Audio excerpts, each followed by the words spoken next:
Small intimate conversation,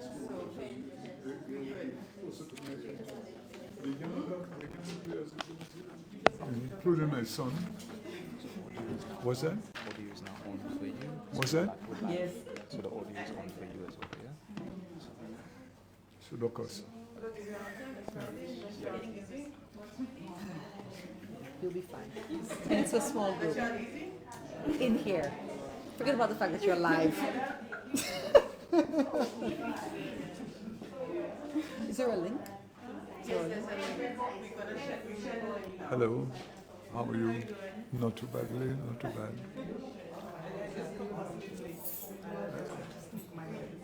You're so sneaky now, or your face is known. You're gonna sneak. Are you going downtown to the principal? How was it? It's early though.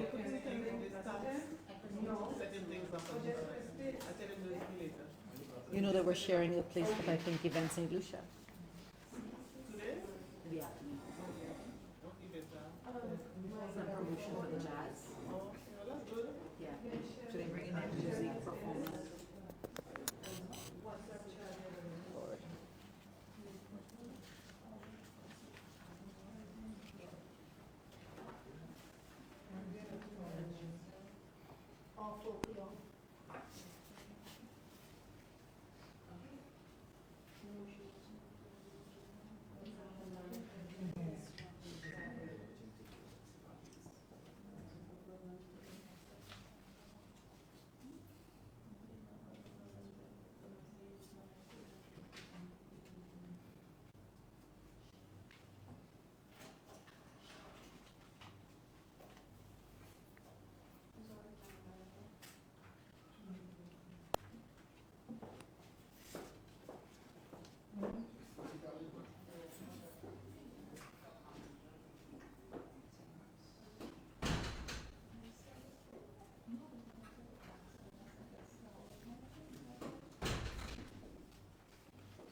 students, right? This is not a secondary school presentation where the students are free to ask questions. So. Nancy Grace said, this is not tea and we can cancel it.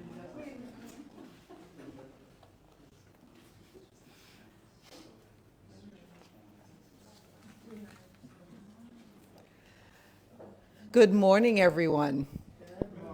Good morning. My name is Tracy Pilgrim George, and it brings me great pleasure to welcome you all to our Authors Series celebrating National Library Week 2024.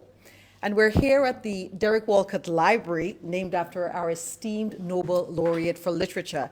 And it's truly a privilege to be in this space, a space where we have Derek Walcott's books surrounding us. I mean, it is just such an honor. Today we have the pleasure of hosting two remarkable authors. We have MacDonald Dixon and Chadia Mathurin, whose works have inspired and captivated all of us. We extend a special welcome this morning to Dr. Marjorie Jameson Charles, the principal of the South Louis Community College, as well as the vice principal, Merle Auguste, other manager, Dr. Merle Auguste, other managers and faculty of the South Louis Community College, of course, our students, specially invited guests, and our online viewers. Bonjour tout le monde. So this morning we anticipate a really engaging and captivating discussion after our authors present. But first, give me the opportunity to introduce them. Chadia Mathurin is a St. Lucian author and entrepreneur currently residing in Accra, Ghana, as the founder and CEO of Wakote, what is it? Wakote. She is dedicated to bridging Africa and the Caribbean with global development through technology, commerce, and storytelling. Her published works include Being a Virgin Isn't Enough, Challenging Misconceptions About Purity, and Dreamer, offering pragmatic guidance for pursuing purpose, with insightful books like Letters to My Brother and Letters to My Sister. She confronts societal norms and with empathy and humor. Mathurin's writing inspires readers to navigate life's challenges and fulfill their dreams with resilience and clarity. Good morning, welcome. MacDonald Dixon. We know and love this rebel. MacDonald Dixon is a Caribbean writer with a rich history in theater, nurtured under the guidance of Roderick Walcott at the St. Lucian Arts Guild. His literary contributions span poetry, plays, novels, and short stories, featured in esteemed publications like Link, Caribbean Quarterly, and Caribbean Writers. Dixon's latest novel, A Scream in the Shadows, resonates with young adult readers, delving into crime and justice against a rural Caribbean backdrop. Available at, of course, the South Louis Community College, his works include Season of Mist and Misbegotten. They celebrate resilience and confront societal realities with poignant storytelling. So, without further ado, we begin the first part of this morning's presentation with reading with author MacDonald Dixon, who will be reading an excerpt from chapter 2 of his unpublished book entitled Hold Back the Night. Mr. Dixon, welcome. Thank you very much. Hold Back the Night is about, since this I've written another novel, but it's my novel before the last. It deals with the story of a man watching his wife die of cancer, and is clueless and hopeless, can't do anything about it. The novel is a love story that it goes much deeper than an ordinary love story. There are two people poles apart, one from a capital city that is going through phases towards modernity, whereas the other is from a small town in the south of the country that decides that it remains stuck in the 19th century. And the two are poles apart. One is a single child from a Protestant home. The other one is from a large family, Roman Catholic home. Two persons, poles apart, come together. Without more description, I will move straight into the reading since I have a time limit on the reading. Hold Back the Night, chapter 2. How can I forget the first time we met, which is different from the first time I saw her? Nothing is commonplace once this woman enters your life. With a little patience, I will explain this. I was walking down south, a hot day in July 1972. After checking the post office box downtown for bank mail, strolling leisurely back to work close to noon, nothing eventful was happening around me on Commercial Street. The air thick and humid, blackbirds making a racket high up in the palm trees in a small park next to the church. Only me seemed to notice them. Looking up, the birds were perched in a straight line on the telephone wire running directly below a large palmist palm whose branches provided shade. This group was not as noisy as the blackbirds I knew in Castries hanging around the old Anglican cemetery, but their droppings were raining down on the pavement with the consistency of an unseasonal squall, which my hair was not prepared to accommodate. Continuing up street, I passed in front of the old police station. The sergeant was not on the tall stool at the front desk where he normally sits and may have ducked out for lunch. I crossed the street. As I reached the last block before approaching the main thoroughfare to avoid an old two-story wooden building hanging over the corner on its last legs, teetering like a drunk on top the sidewalk, ready to tumble into the road at the command of a slight breeze, it always gave me the creeps. The building was old and had seen better times, yet still its imposing Creole gables dominated that part of town. The carpenter's artistry still evident in the intricate lace fretwork that embroidered its eaves. The paint had long since peeled away from the wood, and whatever color left came from the colonies of fungi that lived in the grain of its local boards. Out of boredom, I tossed my keys in the air and caught them, conscious that with few people on the street, nobody would think it odd. Coming from the capital city, where there's always hustle and bustle at any time of day, had me wondering why business houses close for lunch on the stroke of 12 in this little town, turning it into a morgue. Why all this inactivity in this part of the island, I thought.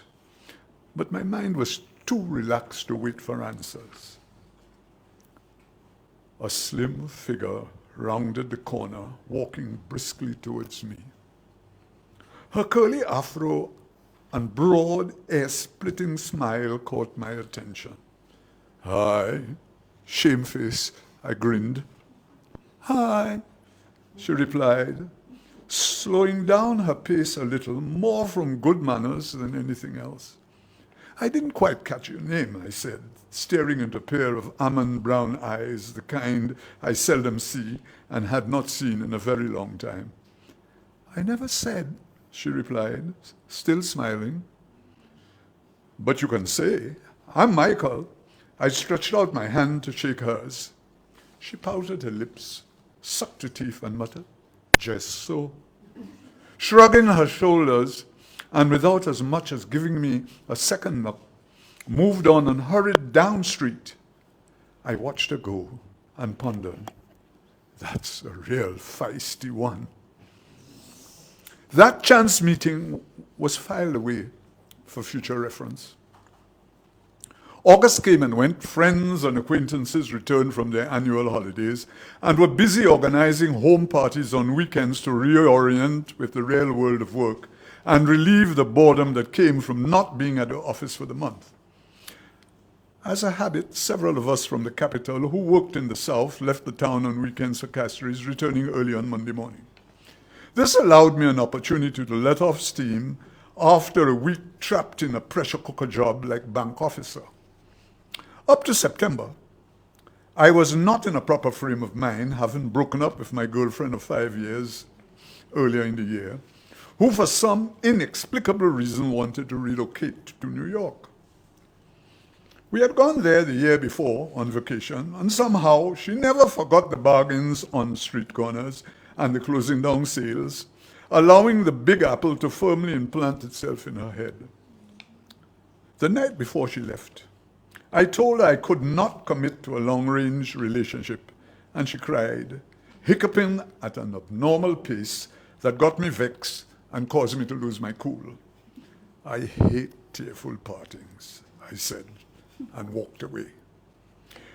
She wrote me 4 letters, which I filed unopened in my desk drawer at work. The 4th letter came 3 months after the 3rd. Judging from the fancy envelope and raised lettering RSVP, I suspect it was a wedding invitation, and I felt relieved. At least she would not take her own life in the large city because of me like she threatened the last time we spoke. A bit conceited, as young minds generally are, I did hope she would come back, and I would welcome her, for as vain as I was, I cared for her deeply. My mother complained that I was fast becoming an endangered species, moody, taciturn at best, still pining the loss of my girlfriend. I hardly left my room when at home, and my head was always buried in a book. One morning, while trying to pinch an akra hot from the pot, Mama felt bold enough to tell me it was time to let go. "She's gone," she said. "I don't think she's coming back. Move on. You'll soon find out there are other fishes in the sea." Driving back to Vieux Fort that Sunday afternoon, her words kept clanging like a school bell in my head.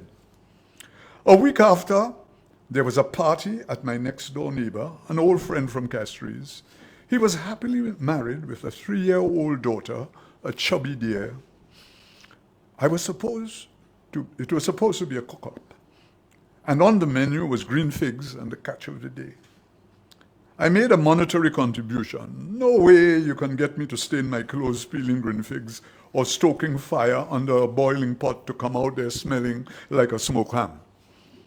From my room upstairs, I heard the music jamming. I planned to sleep and then go to the party when I get up later. But with the racket already going on, I didn't bother to try. I showered, dressed casually, went out the door to my friend's place, which had become an extension of the batch. In the yard, I walked past 2 or 3 coal pots on the ledge outside the kitchen window, each with a large aluminum pan boiling at full steam, the aroma tickling my taste buds. The fish and figs were on fire, and one of the girls was fanning with the enthusiasm of a fanatic. Inside the living room was dark, but I could make out a few shapes on the floor grinding to Roberta Flack's new hit, Killing Me Softly with His Song. I walked in through the kitchen, where I greeted Joyce, my neighbor, Fred's wife. "What a miracle," she shouted as I appeared. "How come you so early?" Joyce loved a good lady and prepared for a back and forth. "How you expect me to stay away from this nice music and inviting chow?" I sniggered, testing the waist with a little jiggle. Joyce was supervising things. There were about 4 other girls in the kitchen wrapping paper napkins around plastic knives and forks. Although it was a small gathering, there was a lot to do. The arduous task of peeling green bananas was complete. No fish left to clean and season, only fires to fan. Drinks on a table in a corner in the living room. I could see the table and bottles from where I was, with a little help from the street lamp. Fred was on the floor enjoying himself, as Joyce put it, entertaining his guests. There were about 8 couples in the small living room, plus a group of ladies huddled in the corner discussing whatever I didn't want to hear or know about. When the number ended, someone turned on the lights, and there she was, my chance meeting on Commercial Street, mysterious lady. I did not have a name, but would soon find out. She was Fred's dancing partner. Tongue-tied, rooted in my steps, oogling, I wanted to greet Fred in my good mannerly tradition, but his dancing partner had me mute. I could swear I got hit by a lightning bolt. Fred led her out into the kitchen, where she was helping Joyce organize things. I thought closer to church, further from God. Didn't expect to see you until we start serving the food. I paid little attention to Fred's jibes. My eyes were on his dancing partner. I talking to you, Mikey, man. I heard him, but my tongue couldn't move. I see. You know Madge. No need for introductions. I shook my head, indicating no. Still mute. Madge, meet my neighbor, my good friend Mikey. He rattled off as if from a prepared text. She bowed. I concealed my interest and did not stick out my hand, remembering our last awkward encounter. Tell her what you do, Mikey. The 2 of you in competition. She works at Barker's. I'm at Royal, the new bank on Clark Street. My tongue unstuck from its palate. Oh, I see. She turned up a lip and looked at me square in the face as if to say, bring it on. I behave stupid sometimes when ideas flash across my mind. I read too much into things, and I felt a bit awkward. Fred seemed lightheaded and moved off to trouble his wife. She was having a dusty time keeping him at bay. He wanted to dance, but she did not. I am working. Find something to do and stop bothering me. Joyce turned to me and mumbled, once he take 2 drinks, that's how he gets on. The next song, Tie a Yellow Ribbon Round the Old Oak Tree, had Fred dragging Madge back on the floor. She didn't seem to mind. Leave Madge alone, Joyce shouted. Don't get her tired before she finishes her work. People start coming already. Fred dropped Madge's arm and went straight into the living room to the table with the drinks. They start coming long before I bathe. I am here. You expecting more after me? I smiled, stealing a quick glance at Madge. Wow, she is good looking by any standard. Make yourself useful, Joyce ordered. Help Madge cut paper napkins in 4. Madge grinned. I felt the ice melting. I thawed a little too. The tenseness between us started to wear off. Madge folded, I cut. There was not much to say. Heads down, smothered by the job. Couldn't help looking at her hands. Her fingernails were well manicured, covered in pink cutex. There was a cheap ring with a glass stone made to look like a solitaire diamond on the forefinger of her left hand. I itched to tease her about it, but held back. Too soon, I said to myself. You'll get your chance. The small living room in Fred's house was full within the hour. I could see sweat pouring down cheeks after each number when they passed through the kitchen to go into the yard for fresh air. A good soul took pity on the dancers and moved the hi-fi outside. Skies were clear. We could see the stars. And an exodus followed the music. The 2 of you can go and enjoy yourselves. There isn't much left to do until it's time to share food. Joyce shooed Madge and me out of her kitchen. May I have the honor of this dance? I turned to Madge, exaggerating my actions and speech to look funny. Neil Diamond's song Sun Blue was playing. I don't like dancing half numbers. The song is almost finished. Madge smiled. Another cha-cha. I envisaged briefly, yet something told me she was not giving me the brush off. Nevertheless, since we started this race on the wrong foot, I was extra careful to avoid a huff. Fine, I said. Keep me in mind for your next number. Don't press too hard. I'm famous for disappointing. I left her leaning against the kitchen door and went out into the yard to meet some new friends. The next tune was by Roberta Flack. First time ever I saw your face. How apt. I thought and glanced over the heads between me and the kitchen door. Madge had gone back inside and was busy ripping cellophane wrappers from some packets.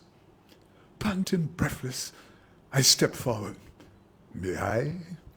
My hand stretched out, sweating profusely around the column, my stomach rolling. Maybe. She looked at me coyly. I could see a broad smile. You sure you want to dance this tune with me? Joyce pretended not to hear, but killed herself, stifling a laugh. Her back was turned, but I could see her cheeks move. More than want, I stuttered, especially when I think of the words. Madge chuckled. You're a poet or what? I wouldn't say so, but I write. She took my hand and whisked me into the middle of a small crowd, light as a feather, easy to follow as we weaved in and out the 3 or 4 couples grinding their souls away, giving me ideas about wanting to feel her a little closer to my chest. She was enjoying the dance. A full moon in the east was slowly climbing the sky, and I could feel her eyes close as we moved together in rhythm with the melody. You can dance, she murmured quietly. The music was getting under my skin. A damn good-looking woman in my arms, that was my cue to slow the pace and draw her in. What you think you're doing? She glared, her hand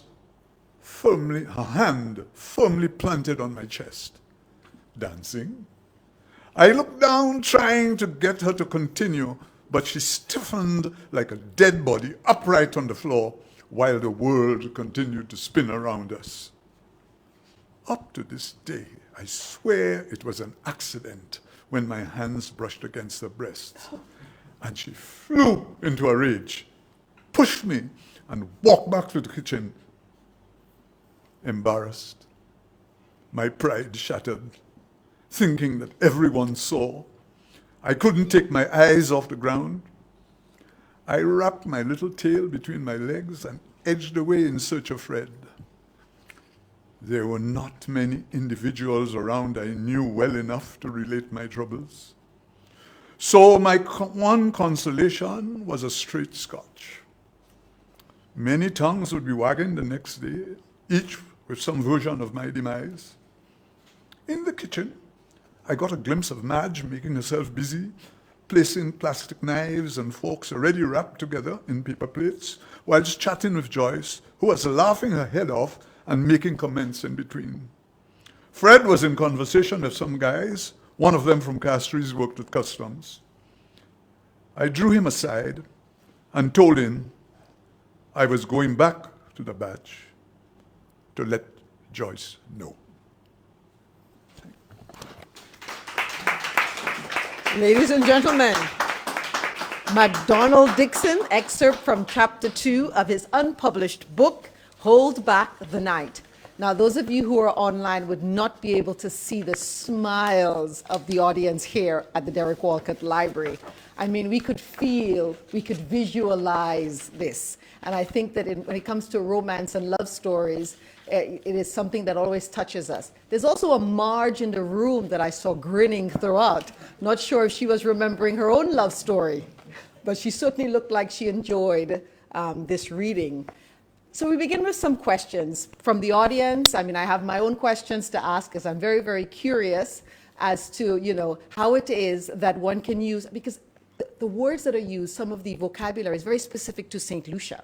So I'm wondering, how does one sell to the international market? I mean, it is very Caribbean, it is very much us. But I don't want to start off with my question. I want to start off with the questions from the audience. What do you think? What are your questions? How was the reading for you?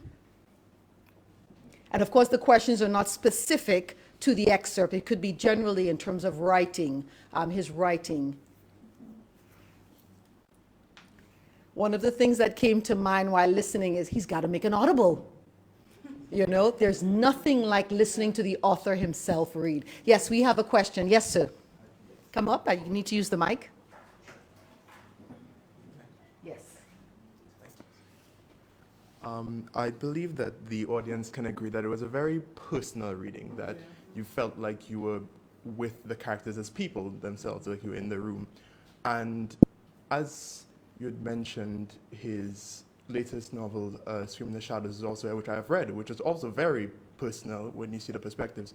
So a writing question, both for this novel and your latest one, is how you not only portray like an intimate human feeling there, but how you get it into writing. Because you can have a conversation with a person and indicate your feelings with people, but then to translate that to writing and still make it feel like the audience is in the book or the reader is within the scene, how would you give advice to achieve that?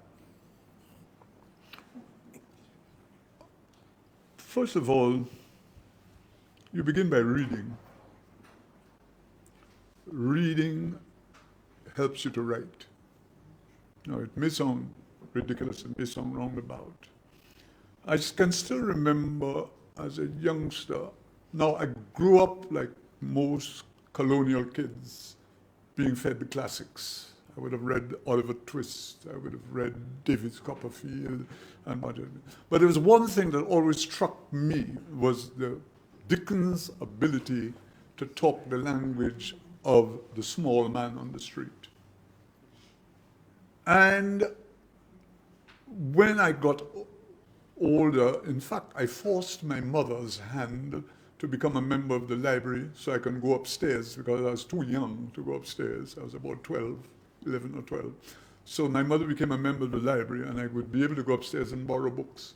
And I started reading novelists like Francois, Faulkner, and I was very indiscreet, you know. I read the big-time novelists and understood them.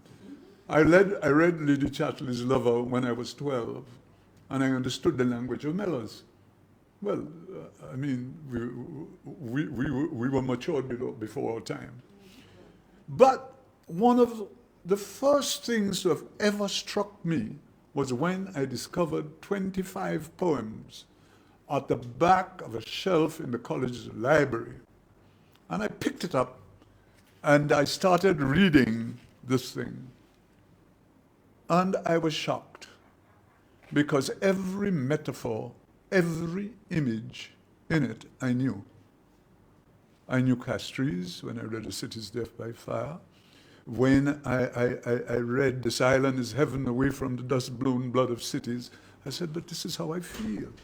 I was reading Walcott's 25 poems. And from that day, I knew I would become a writer. And that day, I began to read even more. I discovered In the Castle of My Skin by Lamin. I discovered The Hills Were Joyful Together by Roger Mays. And I began to focus on Caribbean writers. And as a result of this, I began to hear my people more. Then you move from reading to hearing. Then you hear the people. And then when you begin to hear, then you begin to write. Then you begin to reproduce what you hear. Now I'll answer your question one time because it fits into the thing. Perfectly. How can you read a Jamaican work and understand it? Or a Bajan, or a Trinidadian, or a Guyanese writer, and you can't understand this in Russian? The same thing in reverse. When they read our work, they see us. Okay? So there's a universality about writing, you know? And I like that. I like that last line there. When they read us, they understand us. Yes. And so that is powerful. Yes, Ms. French? Yes, you do.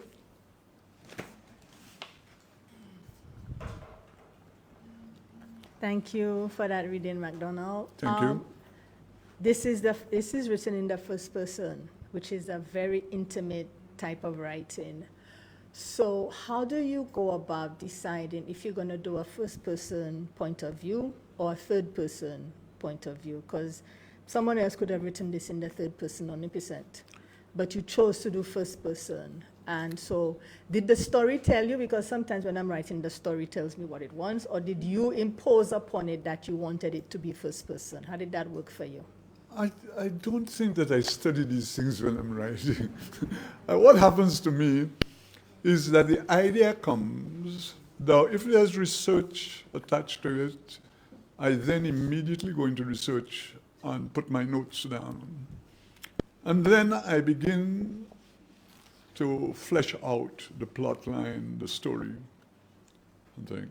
And then when I have everything lined up, I will know from the first sentence that starts the book what person I'm going to write in.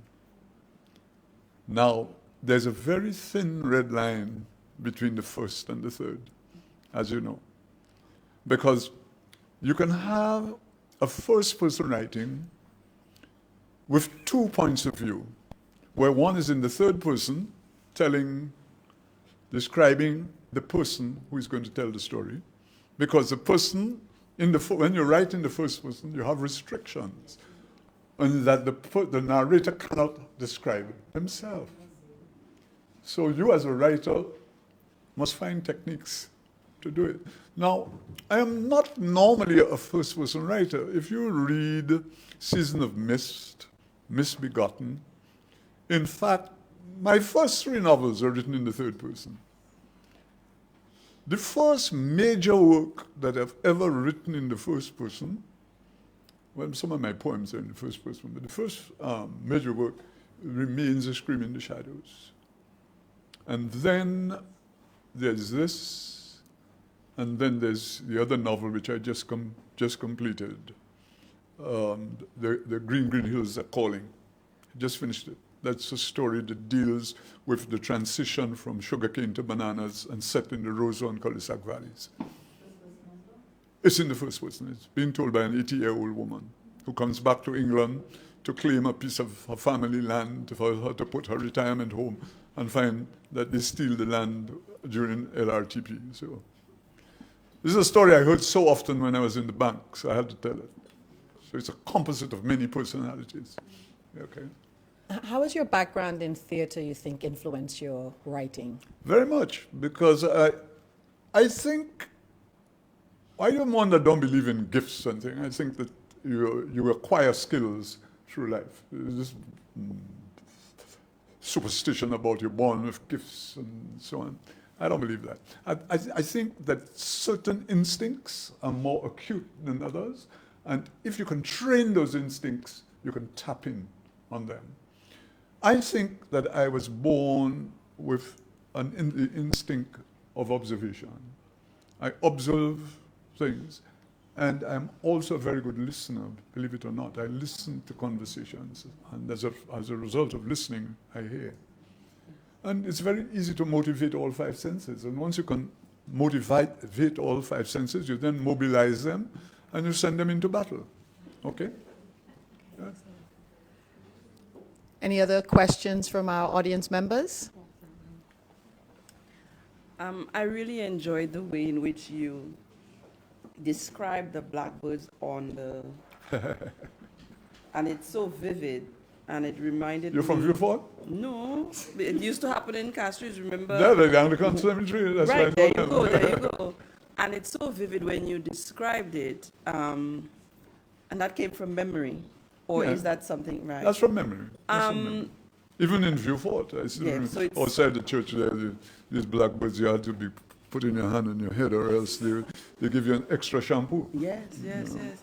So is that the same thing for a lot of what you write, or does it come from, do you make it up, or does it come from a lot of your, I know you spoke about experiences, but that kind of vivid explanation is I would like to know how that came to be. No writer really makes up anything. A lot of it comes from little incidents in your life and then you amplify it on the page. I mean, Except that you're writing real hard science fiction or something where you really have to create the atmosphere and the thing. Most of your description, for instance, of sunrise and sunset, you must have seen that. So, description of people, you remember people walk. And there may be somebody with a specific type of walk that attracted your attention, and then you put it into your character. Sometimes a character is a composite of several people you know, and you've got it into one voice, one character, you know. Yeah. Writing is not as difficult as people imagine. And I know there are a lot of students here that look at writing your papers for your studies as a chore. But I mean, it's a very simple, everyday thing, you know. It's an extension of your speech. So what has been the most difficult thing For me? for you in terms of writing? What has been your greatest Well, challenge in writing? for 20 years I was trying to write Hold Back the Night. I thought of writing it as a non-fiction piece, and I couldn't do it. So I had to fictionalize the characters, change around the families, change around the addresses, reduce my wife's family in half, cut it down, and which was more manageable than the 14. And I think for my side of the novel, it was very easy to work. I know myself, I knew my mother, and so on. But when it came to writing the other side, I couldn't do it. So I decided, eventually one day, a friend of mine told me, but you should really write that, you know. Contemporary of mine too, who knew us very well. Said, you really? I said, okay, I'll do it as fiction. And I had just finished writing A Scream in the Shadows, and which was ideal because Scream in the Shadows has some passages where this guy brutally murdered his stepchild and so on. And I was in the mood. I did. I wrote it. I wrote it very quickly, actually. Yeah, because I knew the story. Yeah. Yes, I'm just going to pass. We just have a question here from the audience. Just going to, if you can pass the mic over to her, please.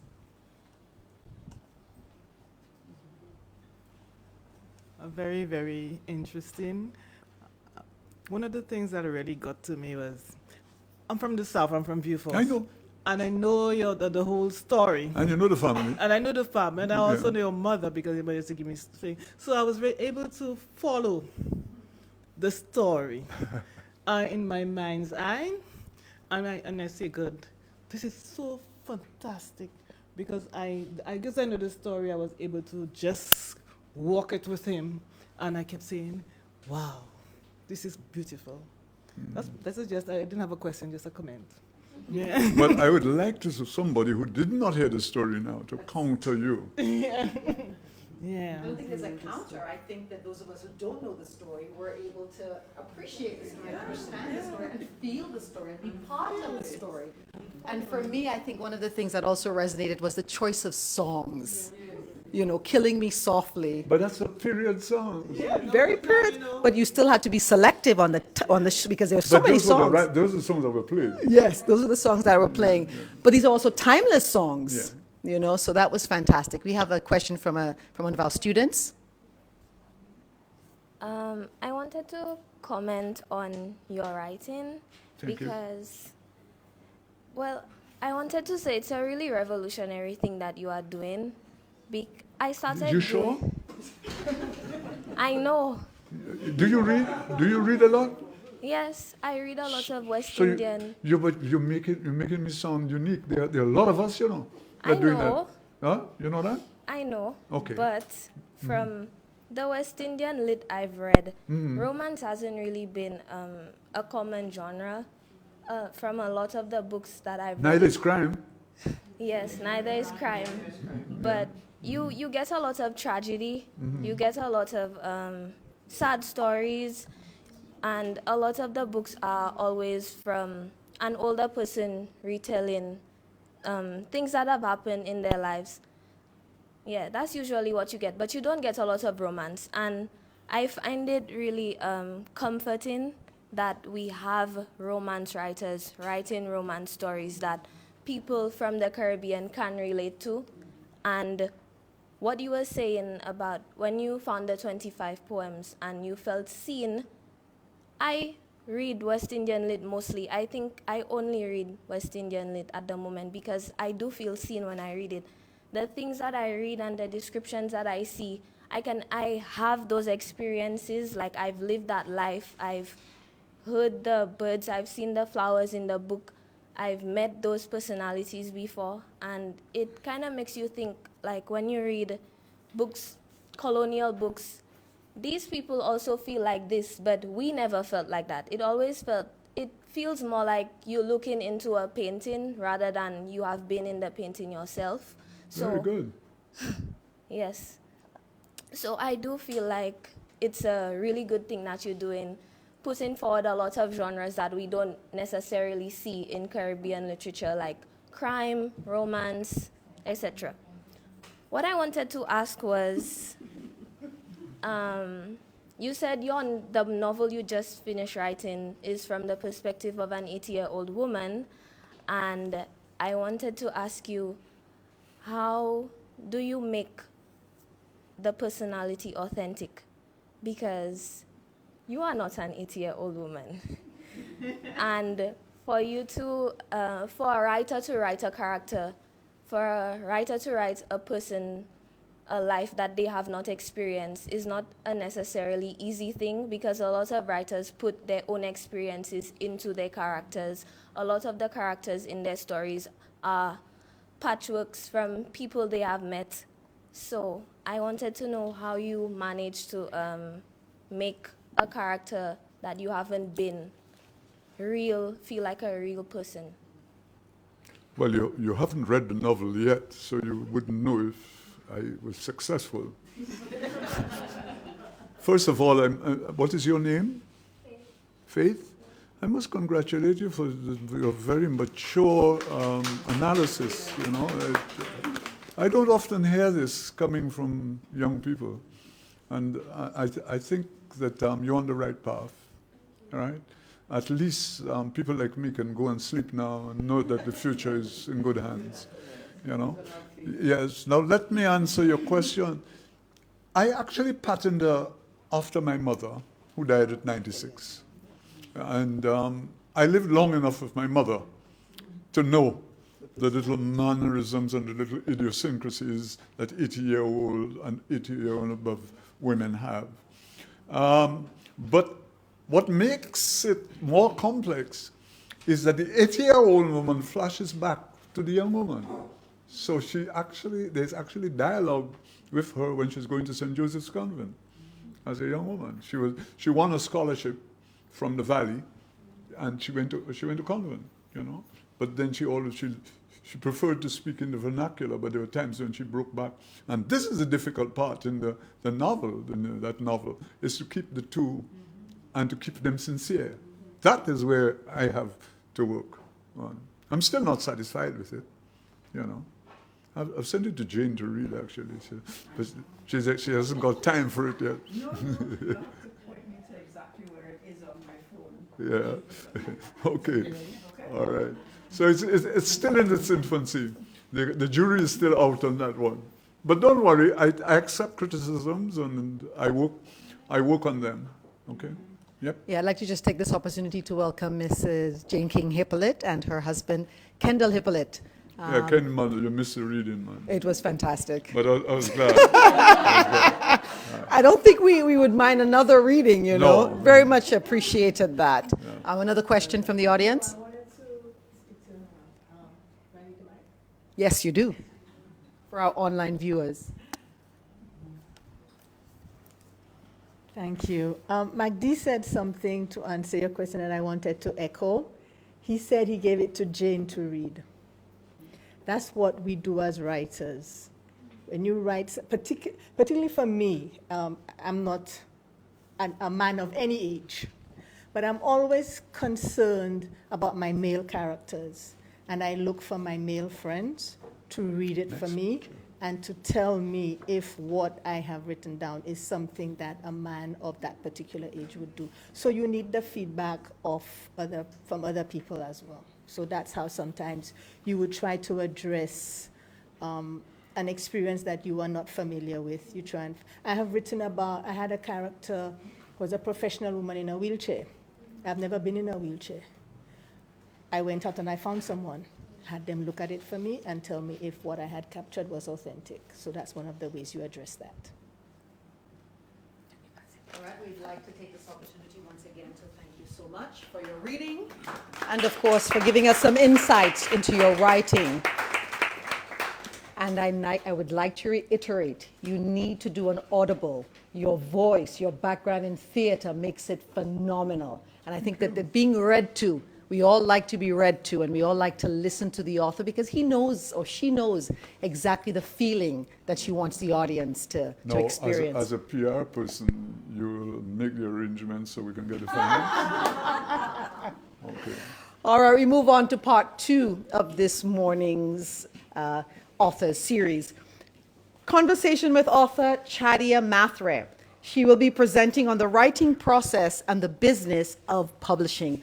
Good morning, Ms. Mathurin. Thank you so much for joining us. And of course, I think it would be remiss of me not to highlight the fact that she is a past student from the Division of Art, Science, and General Studies of the South Louis Community College many moons ago. Thank you so much for Bonjour, presenting. tout le Welcome. monde. Bonjour. Okay, I think I see my former principal here, Miss Jane King Hippolyte. I think she was the principal at the time I attended DAGS.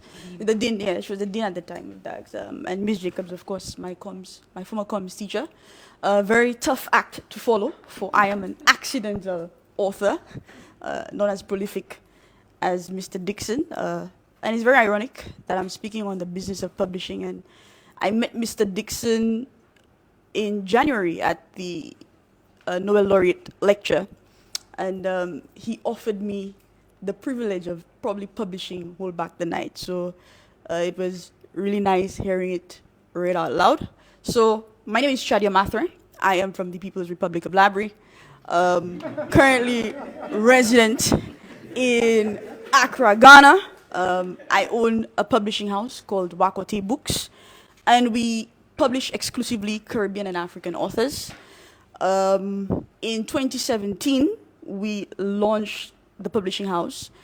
And just before I go to 2017, allow me to go back to, I believe, 2014. Remember, I said I'm an accidental writer. I was a very sharp-tongued 20-year-old wreaking havoc on Facebook. And so I decided I needed better outlets. I needed to use my words for bigger, better things, other than quarreling on Facebook and cutting people down. I mean, so that's what I was up to. And I think I had taken a very big block from life at the time. And I said, you know what, I need to use my words better. So I started off a blog on WordPress. And wrote for a few months. And one morning, I wrote a blog post called Being a Virgin Isn't Enough. And the feedback from the blog post almost ruined the battery on my then Samsung Galaxy S3, because whatever I had written had resonated with so many young people across the globe. So that was 2012. In 2014, I published a book of the same title, Being a Virgin Isn't Enough, self-published.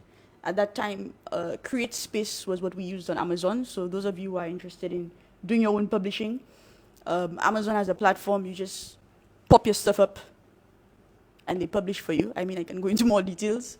Published this one, hit #1 on the Amazon bestseller list, and the rest is history. In 2017, I reneged on the pact that I had made with myself, and again, a few of my friends and I, my then Trinidadian friends, because I attended the UE St. Augustine, so many of my friends at the time were Trinis. I reneged on the pact that I made with myself about using my words wisely on social media. And again, we were wreaking havoc on Facebook. It was a group of us.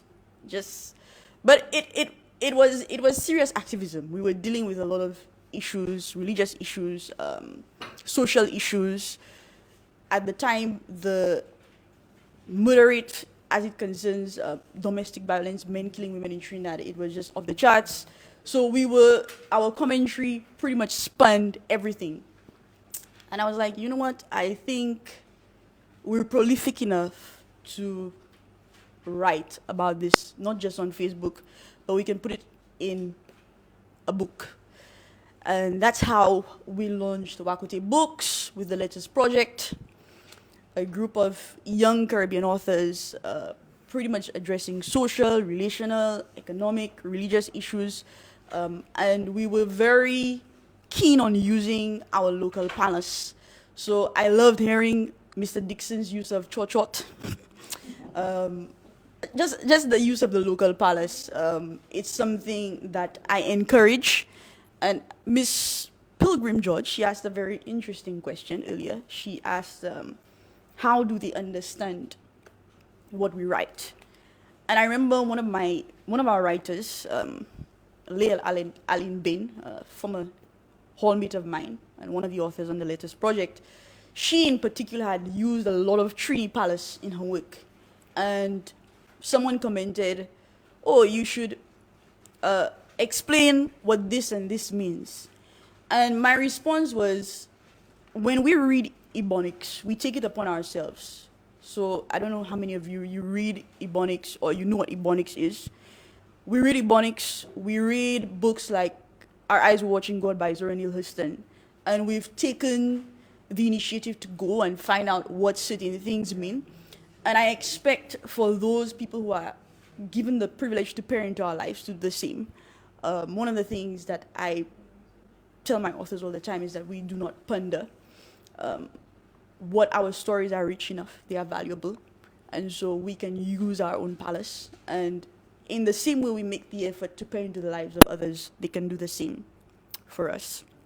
So this is my story in terms of how I got into the world of publishing, how I got into the world of writing. Like I said, I am an accidental author.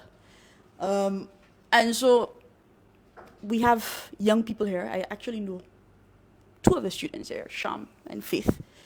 Some people may want to venture into writing and they think it's like such a monumental task. And I love what Mr. Dixon said, that writing is not at all difficult.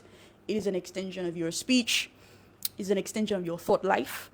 And some people think, this is such a difficult space to get into, but it really isn't. With technology and some of the things at our disposal, writing has been made accessible to many, right? And I definitely want to encourage more St. Lucian authors.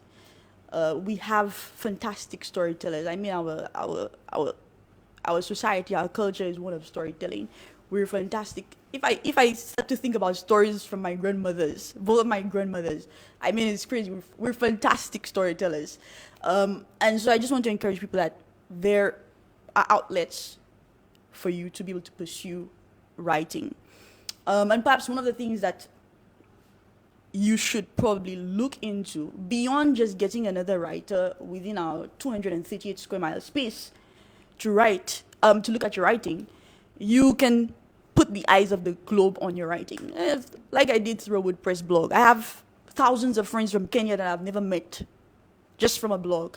So being able to use these avenues to be able to begin marketing your work for when you're ready to publish, because some people, they're actually shocked at how few sales they make when they publish because they haven't taken the time to do the groundwork. But, this groundwork is important to, being able to make this profitable, because yes, you're writing probably is a hobby, but you actually want to get some type of reward for your writing. And sometimes you need that monetary reward to be able to continue the work that you're doing. So you want to be able to set the groundwork, to do the marketing, to connect with other authors, to connect with non-authors, to connect with people who are just fans of your work.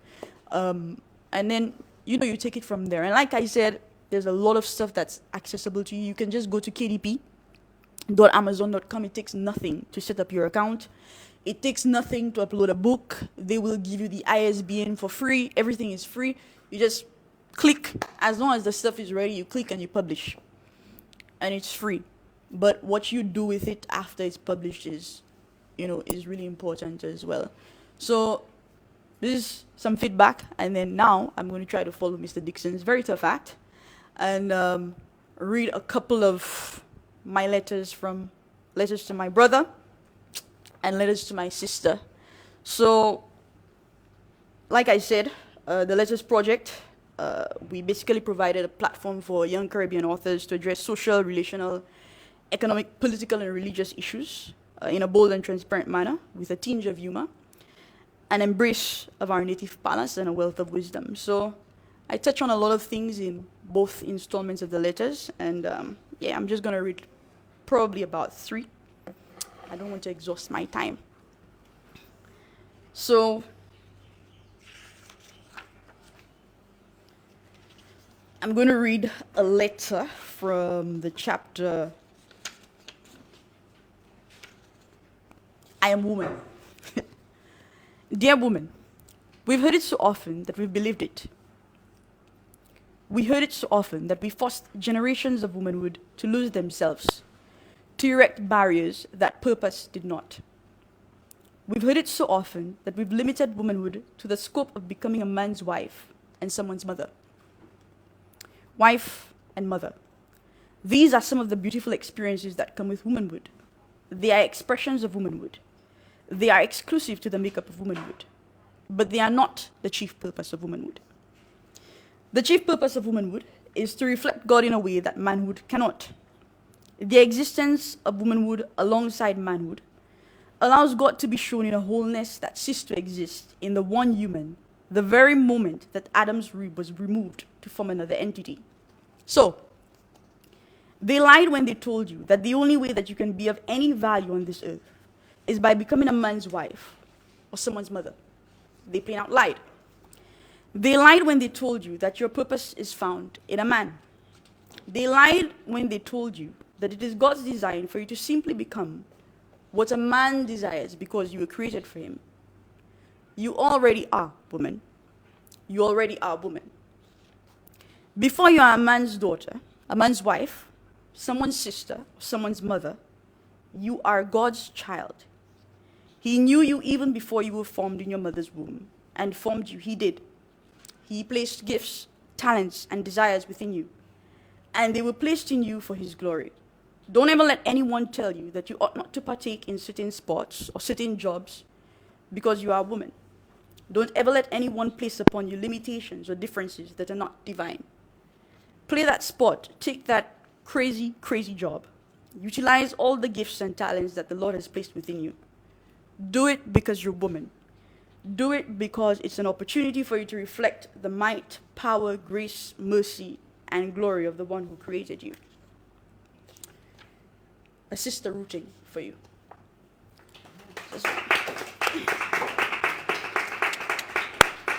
Then I'll read another letter.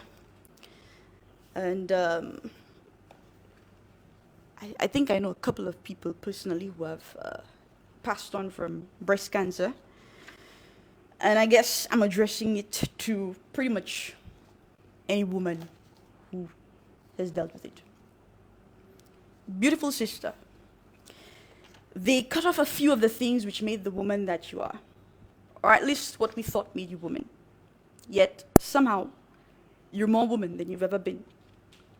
The disease weakened you, yet somehow you discovered within a wellspring of strength. Its aggression shook you, yet you still stand. It robbed you of your hair, yet you still radiate with beauty. I see you, clothed in grace and humility. They took away your womb and damned you to a perpetuity of barrenness, yet you're pregnant with hope and unsurpassed strength. They cut off your breast, yet you still feed and nourish a multitude. You nourish with wisdom, strength, hope, and love. I am left to reason that the measure of your womanhood was never found in the ampleness of your breast or in the presence of your womb, but in the weight of your soul. So when you look into the mirror, look with eyes that see into the soul, and all you will see is pure, undiluted woman, because that's what you are. So when you look into the mirror, look with eyes that see. Look with eyes that see the fullness of the woman that you are. The woman, the reflector of God, who could not disappear, even in the face of sickness. Signed, Learning of Beauty.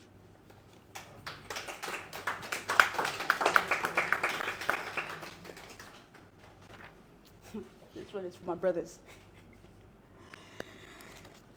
Dear Muzzle, it is absolutely nuts that in the 21st century that I must continue to seek permission, to beg for a woman's voice to be heard.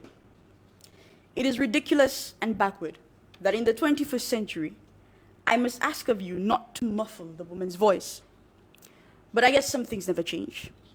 As much as it irks and irritates me, I beg of you, please allow a woman to speak. Please allow her to air her grievances. Please allow her to share her pain. Please allow her to share her hurt, even when it embarrasses you. Even when you are the one who has inflicted it upon her. Even when it portrays you in a less than favorable light. I hear you. Where did this come from? Over the past couple of weeks, Facebook has been home to something called the Life in Leggings Challenge. Using this hashtag, young women from across the Caribbean region shared their stories of how the divinity, womanhood, conferred upon them had forced them into the most hurtful of experiences. Men had repeatedly violated their trust. Priests, pastors, doctors, cousins, uncles, and fathers. They were hurt. And if you ask me, there were too many women and girls who were hurt. But I digress.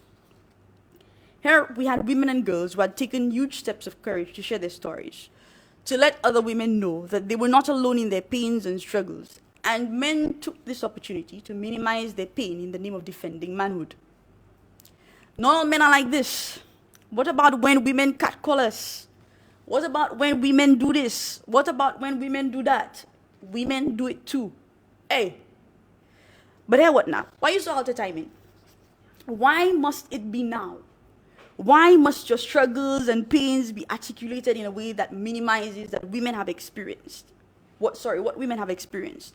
Why must the spotlight be taken off these women's stories to give precedence to yours? Brother, I do not wish to uphold double standards, so I say, by all means, if women have crossed boundaries that they shouldn't have in their dealings with you, protest it boldly. Brother, these women did not say that every man raped them. They did not say that every man is bad. These women did not say that all men are poison.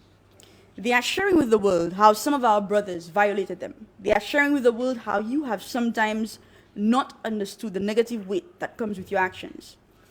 And instead of seeking to silence their voices, instead of seeking to minimize their plights, all I ask is that you do better. And hey, if you want to do hashtag life in boxes challenge, if you want to do that hashtag life in boxes challenge, I'm here for it. Believe me when I say that I will not seek to silence your voice or minimize your plight. Your sister, Chadia. And I'll do one last one because it seems like I'm beating my brothers. So,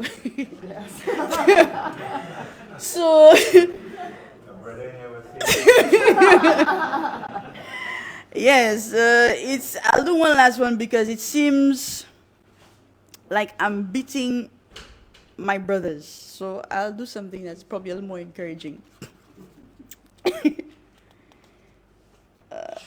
Hold on. Yeah. All right. Dear real man, I call you a real man not because you are faithful to your wife and love your children.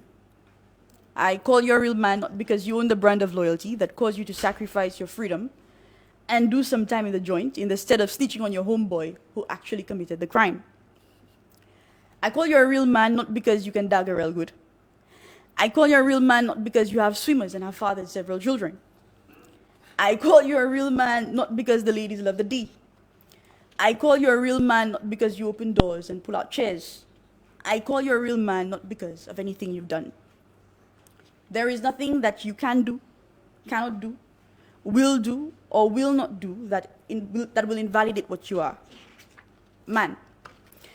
I call you a real man because God says you are. When he formed you in your mother's womb, he said that you were to have a mixture of chromosomes that would result in the formation of a human being that is male. He decided that you were to have a cocktail of hormones that would result in your ability to produce the spermatozoa that is one half of the human embryo. You are a real man because God says you are. Sign acknowledging real man. Thank you. Do you feel validated now? Real man? Was that sufficient? Was that encouraging? All right, ladies and gentlemen, that was Chadia Mathurin with Letters to My Sister and Letters to My Brother. Thank you very much for that To my reading. brother, To yeah. my brother. To my brother, to my sister. Thank you so much for that reading. Thank you. Thank you. Questions from the audience? Yes, in the back.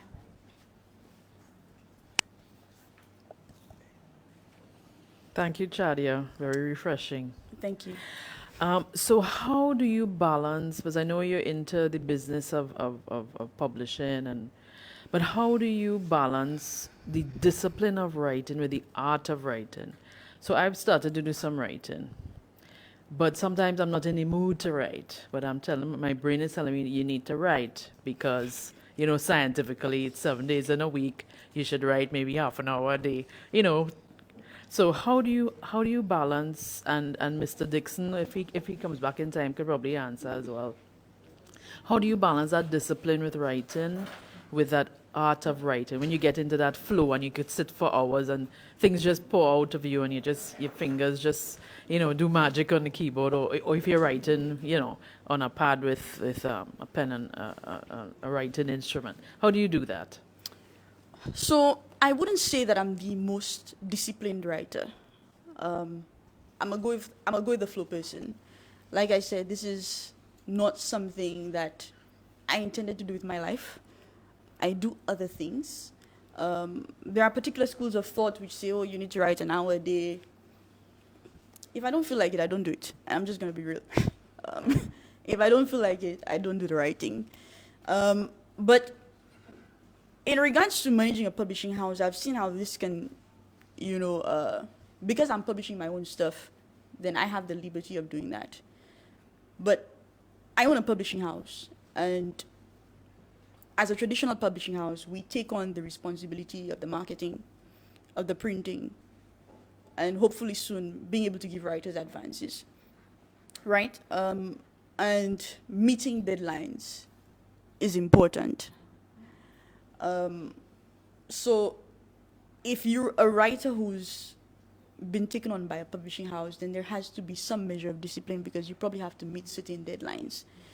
But as to how to achieve that deadline, I don't think I'm the best person to tell you how to do that because, like I said, I'm not a disciplined writer. But there are coaches, there are writing coaches, there are people who have set aside their time and they will coach you through the process. I had to do a lot of coaching when we did our first set of books. I had to tell people, well, you know what, if this letter is not in there, well, we have to go. It has to go to print. So you probably want to get a writing coach if you think that you need that. But if you're doing the self-publishing thing, it's really just about being motivated enough and enjoy the process. Like if you enjoy writing, then write when it comes to you. That's my take on it. Yes. A quick question for you. What are your thoughts on incorporating AI in the writing process? You go online now and you see all of these adverts about, you can write a book about anything you want just by using AI. Now, we laugh at this, but this is the reality of the future of writing. So what are your thoughts on that? So there are two lanes of writing that we can touch on here. There's writing that provides information. So I can probably write a book on, how to publish using Kindle. And then AI can perhaps assist me with doing that. But as it concerns stuff like fiction, like what Mr. Dixon is writing, or even some of the stuff that I've written, I don't think AI can ever duplicate what I do. It's just not happening. AI cannot. People have this belief that AI can become smarter than human beings. I think AI has access to a wider range of knowledge than human beings, but as it concerns the creative aspect of the human being, AI is incapable of duplicating that. So there will always be a space for the writer, and I think when I don't think I've seen anything from AI that's supremely impressive that makes me say that I don't want to read the work of a particular author. Like I said, if you're writing a business book about how to set up your Google Analytics account, etc., AI is fantastic for that. And you can push out these books like a meal and sell them for $1 on Amazon and make money. People have built publishing empires from doing things like that. But as it concerns the creativity of the human being, I don't think AI can duplicate that at all. Very good afternoon. Good afternoon. Still morning. Well, sorry. morning, sorry. It's been a long day so far. My question is, why Accra? And how has being in that particular space, that particular cultural and economic space, impacted your creativity and the ability to be an entrepreneur? Okay, great question. Thank you. I think from a very young age, I've always had a very Pan-Africanist thrust. Like I said, I have a few of my past teachers here, so they would be very familiar with the type of poetry that I would have written back in the day when I was at SALCC, and the type of music that I would have written back in the day at SALCC. So despite my very firm and staunch allegiance to my Christian faith, in pretty much every other aspect, I am very much Pan-Africanist in my thought process. So to answer your question of why Accra, Ghana, I've always been intrigued by the continent, particularly as it concerns the similarities that we share in typology. And Accra would not have been my first choice, if I am to be honest. I thought I would have been in Kenya as the first African country, because like I said, when I wrote my first book, I have thousands, tens of thousands of Kenyan friends from just writing my first book. So I always thought that Kenya would be the first spot.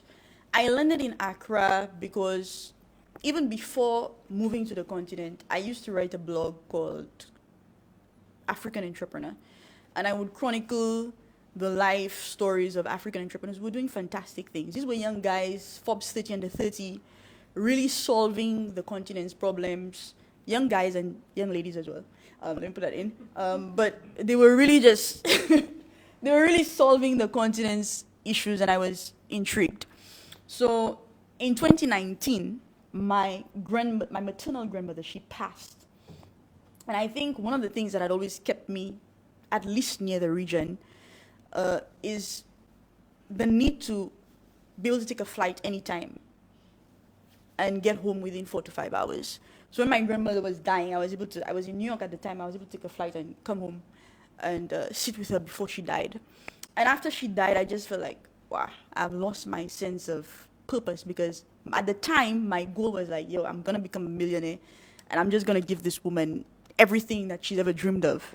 And when she died without me having accomplished this, I had lost my center. So I called up one of the guys that I had done a story on, and I asked him if there was an opportunity. And I interviewed for a position as a communications officer, again, storytelling. I've been in the business of storytelling, I guess, from every facet. And he offered me a position as his comms person, and they brought me into Ghana. So that is how I landed in Ghana. As to how it has affected my ability to tell stories, as Mr. Dixon said earlier, most of the characters that we write are people that we would have, or sometimes they are composites of the people that we would encounter. And I think that being in Accra, Ghana has perhaps given me a wider canvas, or just greater exposure to different personalities. There are very many similarities in terms of our culture and the way we do things, but there are also differences. For example, Ghanaian men are very different from St. Lucian men. So if I'm writing a male character, you would probably see some of the things that I've experienced in Ghana with my male counterparts probably seeping into how I paint that character. So I guess just being in a different place with a different culture, with different people, the different ways they do things, it seeps into my ability to tell stories. And also a reminder of simpler times. I'll just say this, when my grandmother died in 2019, I'm this very stoic character, and I don't think I grieved her. And 5 months after her death, I was already in Accra. I was traveling on a bus from Accra to Kumasi, which is a 5-hour bus ride. And whilst I was about 2 hours into the bus ride, I saw this woman with a head tied, just like my grandmother would tie it, and she was holding the hands of 2 children.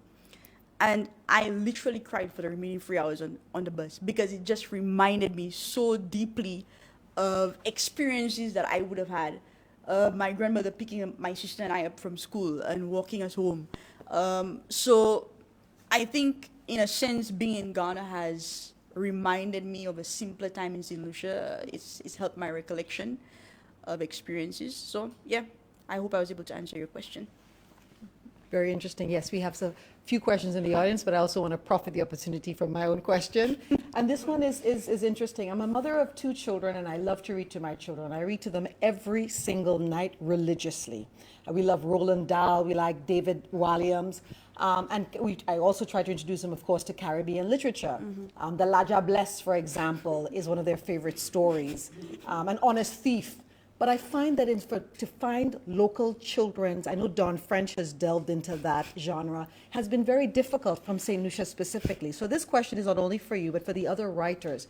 Why is it that as St. Lucians, we don't have as many children's books published? Why have we not delved in that genre? Just an open question. Yes. So, should I go ahead? Of course. Yeah. So I think in terms of children's book, it's an entirely different game, because there's the illustration aspect. I mean, it depends on the age group that you're looking at. There's the illustration aspect that can be quite expensive. As we speak, we at Wakote, we are getting ready to release a children's line of books. My sister, who's here, my younger sister, would have written one. And just the illustration process, it takes so long. I've had to put out a lot of money. And not just hers, we're doing a lot of other stuff. So as it concerns children's books, I think many people they don't have an idea of how to go about it, because then there's the illustration aspect of things.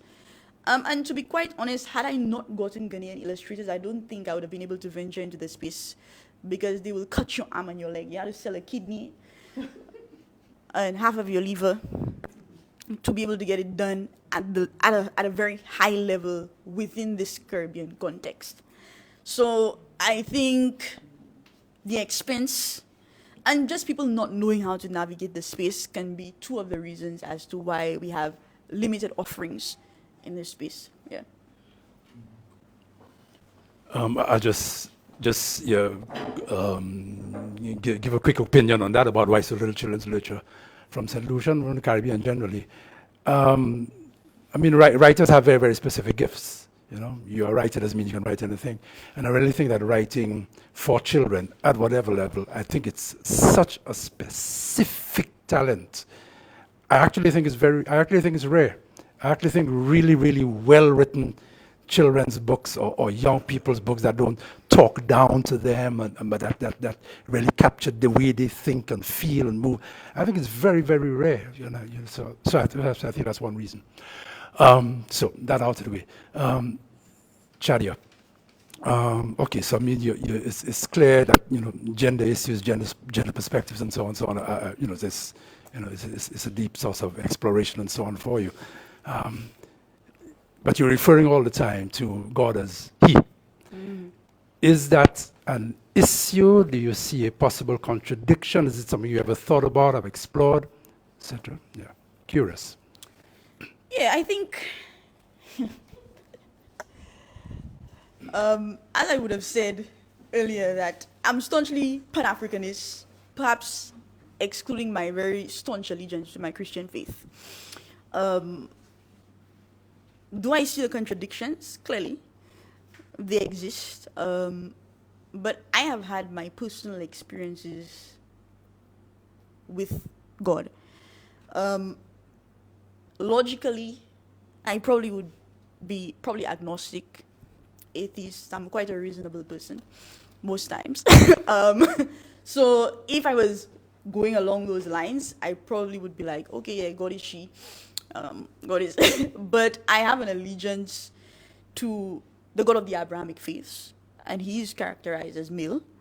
And yes, I do see the contradictions. But even my exploration and expression of gender, I believe I express it in terms of what the God that I serve sees me and my male counterpart as. So I do see the contradictions, and it's made it very difficult for me to probably be in certain spaces, advocating the way that I do. So yeah, valid question. But yeah, I'm Christian, staunchly Christian. I don't think I'm veering off the path. Yeah. Chadia, it's such a pleasure. Honestly, such a pleasure. I remember you as very bold in your, as a singer, writing. You always wrote your songs and performing in the class and that kind of thing, and the type of, and how you explored, the way you explored music, not traditional, but you seem to have been very adventurous in the way you explored music and the type of rhythms, the type of songs that you wrote and sang, you know? I found, I just wanted to know, in terms of you as the writer and you as the singer and musician, I wanted to know how music influences the rhythm of your writing, you know? Because I find it very interesting listening to your writing, you know, and I wanted you to talk about that, the rhythm of your writing. Okay. And somebody already mentioned language. I think when I came in, somebody was speaking about language. But even the language aspect, considering your experience as a St. Lucian, as somebody who lived in Trinidad for quite a while, and somebody who's now living in Ghana. So I know language, the way language is regarded or used, and how it's reflected. You know, I know the culture reflects the language, and the language impacts the culture, and the culture impacts the language, and all of that. So I just wanted to know. Yeah. Very interesting question. I guess I would want to ask you, based on what you know of my music and what you've heard from my writing, how do you see any similarities in the rhythm? Well,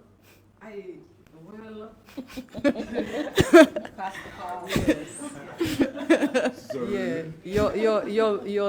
When I heard you perform your songs in class in like 2007, almost 2 decades ago. Yeah, 2007. So I see that there's amazing growth and explore. You know what I mean? Yes. So when you performed in the class, I think you were in that space. The Pan-African political, sometimes in the songs that you wrote, the type of themes, you know, very, very political. But in your writing now, I see, you know. Yeah. So just to start off, I think all great writing has writers. If your rhythm is off, then I'm probably not going to be reading your stuff. I've picked up books from people who are deemed very great authors, and the rhythm was off, and so it didn't appeal to me. So I would say very much music has influenced how I write. I write with a particular rhythm, with a particular voice. So yeah, music has definitely influenced and I'm still very political in my writing. You just heard a different, a different part today.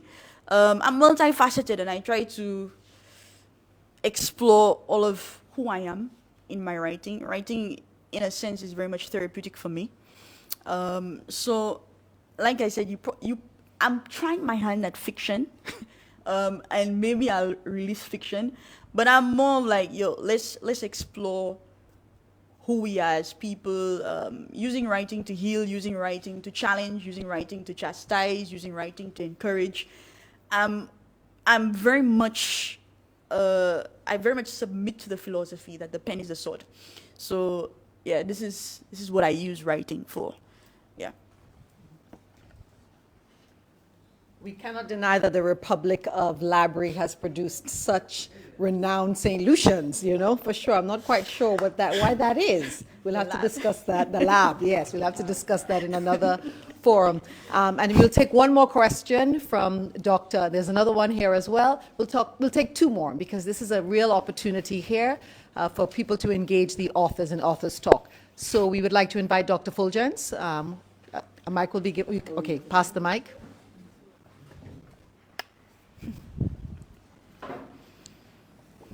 Thank you. Chadia Akwaba. I'm really happy to be in the same space, the same room with you. And there's a question I've been following your stuff online. We speak. Oh, yes. And there's a question I've been meaning to ask you. I think Kendall started asking. I'll finish by adding mine on top of it. I know about the Christianity. Mm-hmm. I know about the Pan-Africanism. Mm-hmm. I know about the gender. Mm-hmm. The African diasporic experience and gender is very different from the African. Mm-hmm. And having been in that same space that you're in right now, and your take on African men, well, Ghanaian men, I find very different from that spoken of Ghanaian women speaking about Ghanaian men. Because the first time I heard you speak about them, I was a little shocked. So I was wondering how you navigate a diasporic and African space, gender, coming up with your perspective on male Ghanaian man vis-a-vis the Caribbean man. Okay, very interesting question. About a year ago, I sat with one of my St. Lucian brethren who was very much pushing the Pan-Africanism agenda. So I don't know if he's tuned in, Dr. Chevy Eugene. He's now Dr. Chevy Eugene, yes. And we were talking about this seeming attraction to African men by Caribbean women and African men to Caribbean women. And we theorized that each of our cultures present to each of the different groups something that they're not used to. So Ghanaian women or West African women, and I'm not saying all Ghanaian men are perfect creatures, please don't get me wrong. I probably will not be married to a Ghanaian man because I am very much a Caribbean woman who loves to express herself. So don't get me wrong, but there are certain things about manhood in Ghana that, as a St. Lucian woman, I appreciate. For example, I appreciate a Ghanaian man's duty to family. They take that duty very seriously. When I meet a 24, 23-year-old Ghanaian man, as compared to a St. Lucian 23, 24-year-old man who's quite coddled, it's an entirely different experience. In terms of how I navigate the space very easily because I'm pretty much coddled in the Ghanaian space. I don't touch doors, like doors are open. Now it's almost automatic that when I get near a door, if there's a man around, I don't touch it because he's likely going to open the door. So these are things, I've had to take a step back, honestly, as a woman, because, we are more aggressive in the Caribbean space. From the very beginning when I arrived in Ghana, I realized, you gotta chill out because even the way the men speak, they are so soft-spoken. I was just like, hey, kisa kalila. Yeah, they're very soft-spoken, so I had to take a step back as a Caribbean woman. It hasn't been a very difficult thing to do because, who doesn't want their door open all the time? Who doesn't want to be catered to? Who doesn't want to experience chivalry? So it hasn't been a very difficult thing. And I was saying that Ghanaian women, this is something, they always say a prophet is without honor in his own hometown. And this is probably the case here, where we don't appreciate what we have. So for example, now within the space where young men in St. Lucia are talking about women, they say, oh, women are masculine. This is the new thing. Now, women are masculine, and so they want a softer version of womanhood. But in getting a softer version of womanhood, there are certain things that come with this. Are you ready to not split bills 50-50? Are you ready to take on the role of provider? Are you ready to take on this woman's entire family? These are some of the things that West African men endure. They pay the cost to be the boss. These are some of the things that West African men endure that give them the scope to demand certain things from women. And these are the things that women are willing to release certain things because the men do what they have to do in that regard. And please, I'm not saying that's what I want. I'm just saying that this is what it is. Then you have the new African man who is now coming up and saying, boy, we're not getting any help, all of this responsibility. They're moving away from that whole duty thing. And I'm very much attracted to the idea of the independent Caribbean woman who's handling her business. So there are these two spectrums, and this is just really what it is. A prophet is without honor in his own hometown. So we may not be appreciated here, but we may be appreciated elsewhere. And you may not be appreciated here, but you may be appreciated elsewhere. So...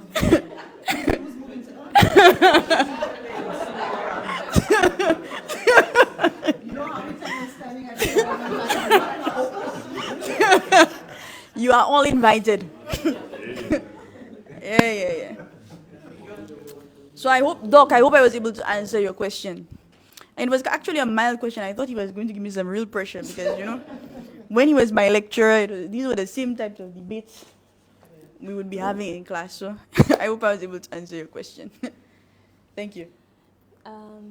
Yeah, so Miss George's question about children's books, right after Mr. McDonald went, I was thinking, and I actually thought about children's books, and we don't have children's books, we don't have children's novels and stuff, and I think a part of that is because we have a lot of vocal storytellers. So a lot of our experiences as West Indian children with our local stories, our local folklore and stuff comes from probably our parents or our grandparents telling us a story. Not something written down, but something they have memorized, and that's usually how it's passed on. So a lot of the time, we do get the experiences of oral traditions. We do get the experiences of having or listening to our own stories, but they're never written down.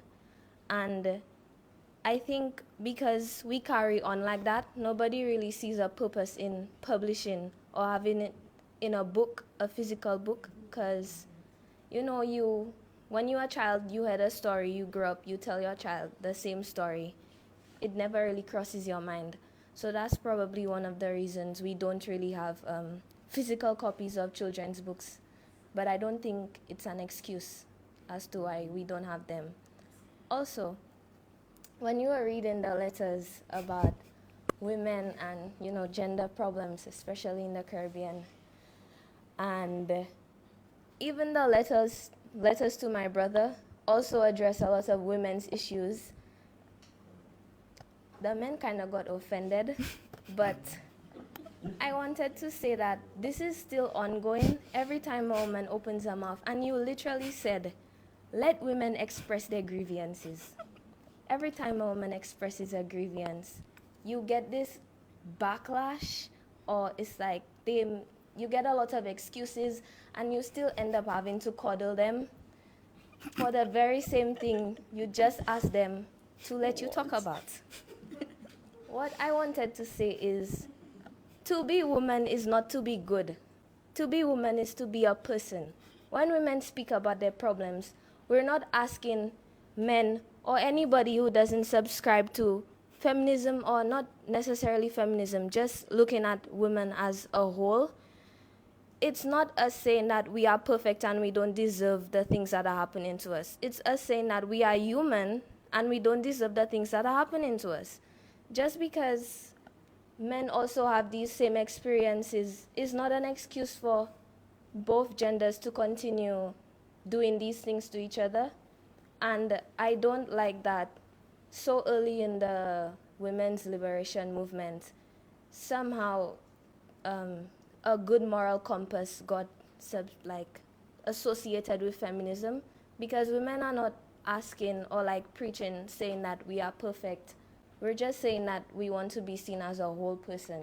And I think you really get that in through the letters, that to be a woman is to be a person, and to be a person is to come with positives and negatives. and we're just asking people to accept that we have positives and negatives. Interesting. Thank you so much, Faith. And I'm happy that I mean, there are other questions in the audience, but I think that I've got to respect the time, and we're supposed to finish. And I'm happy that Faith ended with this commentary, because the first question that Mr. Dixon asked you, do you remember the first question? Do you read? Do you read a lot? And it's obvious that you do. And we're in a space where we know that our Nobel laureate also read a lot. And so I just wanted to end on one final note before I do the vote of thanks. And I want to go back to the children. If we want our children to read, then we have to write literature for them to read. And we're looking at Derek Walcott, for example. I was reading, one of the books that we started reading was a biography of Bob Marley, a children's version of that. If we can get a writer, children's version of Derek Walcott, children's version of Sir Arthur Lewis, get the kids reading from early, hearing their voice, their St. Lucian voice, understanding the picking up of the hot Accra, peeling the green figs, their own experiences written by their own people. Maybe not. You're disagreeing with me, Jane? Hands are going up more and more. Don't know what to do. It's so hard to be a moderator. Want to keep the audience engaged.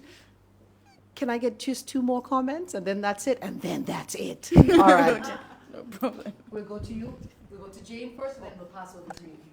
I just wanted to say, I think Chadia said it already. It's the problem of publishing. We have a lot of children's books at home that people will give us books because we are and blah blah blah, and we have a lot going back a long way. But how would you buy them? Where would you go to pick them up? And I think that, I mean, there are no bookshops. I mean, there just aren't. We need places to go and buy the books if that's going to happen, and that is a huge problem, and I don't know how we're going to solve that one. And end on the bang, please. Do not underestimate St. Lucian's allergies to books. Okay? The reason we had a bookshop the other day that closed just before COVID is because we lament we don't have a bookshop, and when one opened, we don't patronize it. The reason I do the peanut pledge is because I'm trying to find a way to get the books to the kids, and every year with the support, we give the books out to the kids because people don't buy books. Mind you, they like it for free. We love our freeness. Oh my God, we love our freeness. So that is the vicious cycle that we are in, that there is material out there, but they don't call it struggling writer for nothing.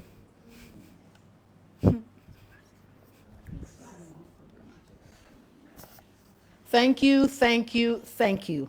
As we come to a close this now afternoon, I would like to take this opportunity to, of course, thank the staff, faculty, students of the Sir Arthur Lewis Community College, our specially invited guests, our online viewers, and of course, we would like to thank our authors this morning, and in the person of Chadia Mathurin and Mr. McDonald Dixon. Round of applause for them again. It was definitely a riveting conversation.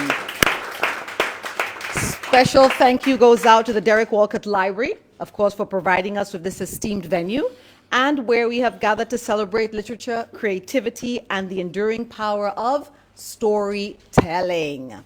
I extend my gratitude once again to everyone who's here this morning.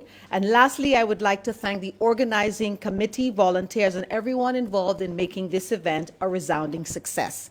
As per usual, your dedication and hard work and attention to detail has made it a resounding success. Yes. So I think there's a token of appreciation that has to be presented. So I would like to invite Kathy, Miss McDermott, will you be presenting that token of appreciation? One of the things that we do well here at the Sir Arthur Lewis Community College is to show appreciation for all those who always come out and share with us their talents, their gifts, and particularly their time. Thank you so much for that. So Mr. Dixon will be receiving a token of appreciation. Thank you so much. And of course, Ms. Mathurin. Library Week. Library Week is ending on a bang. I think that our head librarian, Mrs. Kathy Birch McDermott, does always a fantastic, wonderful job. I mean, not only is her push and advocacy for making sure that we get a library on campus We need one desperately. But the fact that she's using social media to make sure that all of these events, people are aware of it. All of the events are always live streamed. She has done an immaculate job this week, every week, for the few years that she's been head librarian at the Sir Arthur Lewis Community College. So once again, we would like to applaud your efforts. And we continue to support literacy. We continue to support libraries. So have a wonderful and productive day, and long live the Sir Arthur Lewis Community College.